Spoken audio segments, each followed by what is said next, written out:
আসসালামু আলাইকুম রহমতুল্লাহ। আলহামদুলিল্লাহ আলহামদুলিল্লাহ। আল্লাহ তাআলার লাখ কোটি শুকরিয়া, যিনি আমাদেরকে সুস্থ রেখেছেন, ভালো রেখেছেন। আলহামদুলিল্লাহ। আজ 10 মুহররম শুরু হয়েছে। মুহররমের কিছু বর্জনীয় কাজ রয়েছে।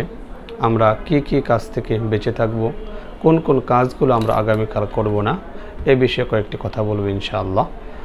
মুহররমের দিন বেশ কিছু, মুহররমের 10 তারিখে বেশ কিছু বর্জনীয় কাজ। তার মধ্যে 1 নম্বর হলো তাজিয়া মিছিলে অংশগ্রহণ না করা। আমরা নিজেও তাজিয়া মিছিল করব না, আমাদের সন্তানদের বা আমাদের পরিবার পরিজন, আমাদের আত্মীয় স্বজনদেরকে ওই তাজিয়া মিছিলে অংশগ্রহণ করতে নিষেধ করব।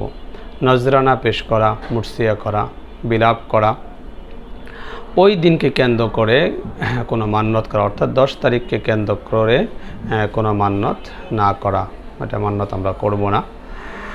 10 তারিখকে কেন্দ্র করে ওই দিনেই কাউকে পানি পান করানো, যেমন ওই দিন হাসান হুসাইন তারা কারবালার ময়দানে পানি পান করতে পারেন নাই, এই জন্য আমি ওই দিনকেই কেন্দ্র করে কাউকে পানি পান না করানো। আপনি যে কোনো দিন পানি পান করাতে পারেন, যে কোনো পিপাসিত মানুষদেরকে আপনি পানি পান করাতে পারেন।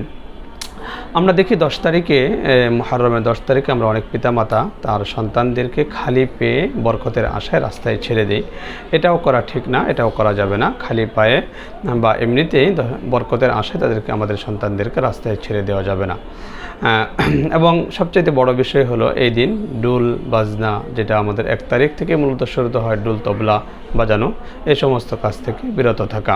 আল্লাহ তাআলা আমাদেরকে, আমাদের সন্তানদেরকে, আমাদের সকলকে এই সমস্ত কাজ থেকে বিরত থাকা, মূলত এই উদ্দেশ্যে এই কথাগুলো বলা। আমাদের ইলেকট্রনিক মিডিয়া, প্রিন্ট মিডিয়া, এই সমস্ত সুন্নাহ গুলোকে কখন তারা প্রমোট করে না, তারা সবসময় বেদাতকে প্রমোট করে থাকে। দেখবেন আগামীকাল 10 তারিখ তারা এই কারবালা বা হাই হুসেন এই সমস্ত ছোট ছোট মিছিলকে তারা সারাদিন হাইলাইট করতে থাকবে, কিন্তু সুন্নাহ ভিত্তিক যে আমলগুলো রয়েছে এরা তারা কখনোই প্রচার করবে না।